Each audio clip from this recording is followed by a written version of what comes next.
rero nagomba ngaruke gatoya ku bijanye n'izi ntambara zibera muri Kongo nk'uko umusesanguzi yagerageje kubisobanura.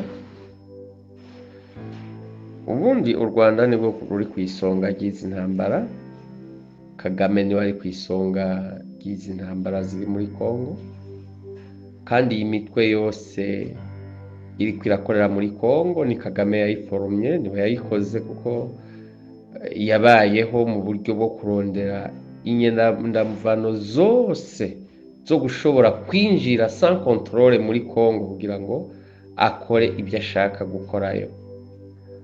Ubwa mbere yararavye asanga igihugu ca Kongo kiragutse ni kinini, asanga intara imwegereye irimwo ubutunzi bwinshi, bituma hamwe no kugomba kwigarurira ibihugu no kugomba gutwara ibihugu no kugomba gukora ibyo bise empire hima biboroheye, abona ko agomba kugira base ikomeye muri Kongo, na cane cane hisunzwe ko abakongomani kenshi bataba serieux n'ibintu byabo, hisunzwe nuko abakongomani ari abantu baryoherwa n'umuziki, bafite utuntu twinshi tubaryohera nk'abana, n'umuntu akuze ugasanga ariko ari maki, ari umuntu w'umugabo, n'ibintu abakongomani bafise imibereho iteye ubwoba, ntibashobora kubona neza ibintu byabo ngo babicunge, ahubwo bagomba kuguma baryohewe muri bijya bintu kandi ataco bibamariye. Hanyuma rero umubandi abibonye ntabiregeza kuko iwe arabikeneye kandi abifitiye imigambi miremire cyane y'akazoza. Rero nashaka gusa n'ukebura cyane leta n'igisirikare by'u Burundi. Ubundi murazi neza ko Kagame yagiye muri Kongo afise n'ivyitwazo byo kuvuga ko agiye kurondera abantu bakozeho nyabwoko. Icambere ngarutse kuri nyabwoko, Kagame niwe cyane yakozeho nyabwoko mu Rwanda, arikoresha abahutu, arakamera, ashiraho amasatelite, ahemba abahutu bagaragara ko ari abahutu, bagenda batema abatutsi bakamera kugira ngo aje kubitanga bigaragare ko abahutu batemye abatutsi by'ukuri, ariko niwe yabikoze. Yishe abantu benshi cyane Kagame, cyane batagira umubare, yishe abatutsi benshi kugira ngo abone ingene ahimbika ikintu yise ihonyabwoko abahutu bakoreye abatutsi, kandi ariwe yabiteye, yabaha amafaranga n'iterabwoba bakaja kwica abatutsi, afotora abatutsi benshi bishwe na Kagame muri ubwo buryo kugira ngo aronke ibyarisha. Ni uburyo bwo kurisha ikinyoma n'ubwicanyi bwiwe yakoze. None rero agasheja muri Kongo ngiye kurondera imigwi y'iterabwoba ya FDLR y'intera hamwe, nibacumbitse muri Kongo, nibo bariko barakora amahano muri Kongo, bariko bayakorera bwa bwoko bw'inkewa bw'abanirotike, ibintu nk'ivyo. N'amakungu agaca byumva ko ari diplomasi y'ukuri agomba gukoresha kugira ngo ahige abantu bakoze ihonyabwoko, ariko agiye guteza umutekano muke muri Kongo, afise intumbero yo kuyiteramo akajagari bikunda yitwaje abantu baba muri Kongo, azanya akajagari kugira bikunde yibe amabuye y'agaciro.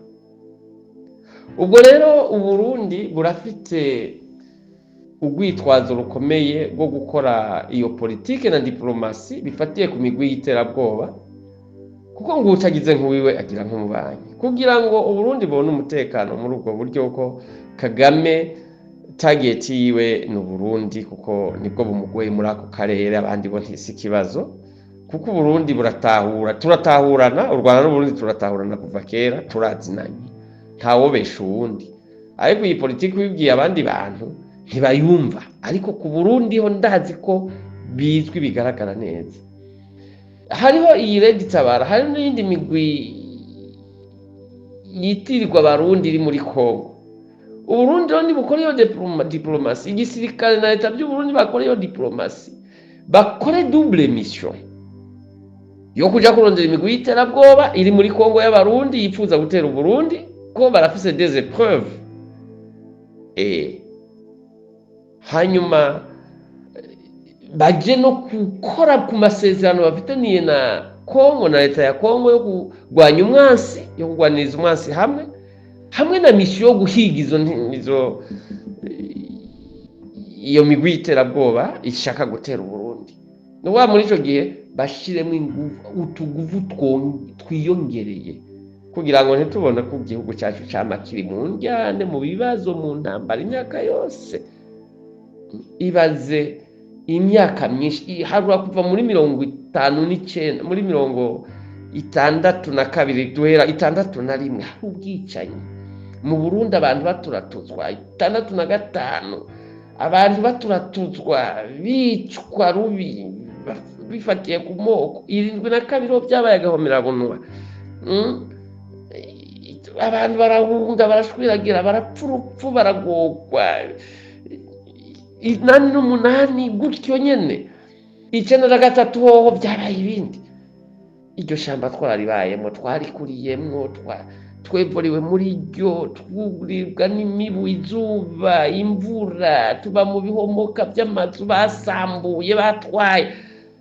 Ntibikomeze mu gihugu cyacu. Nukuri nkebure leta na gisirikare bakora ibishoboka bakingire ubwigenge bw'igihugu cyacu muri ubwo buryo. Barakoze cyane, ntacyo bagomba gutinya, kuko no kuvuga ngo utinya ingwe ntutinya niyakwinjiranye. Kagame aratumeza n'ukuri kw'Imana nibataraba neza. Ndakubwiza ukuri, we ntaryamye, afite diplomasi na politike bikomeye byafashe intera yo hejuru ku rwego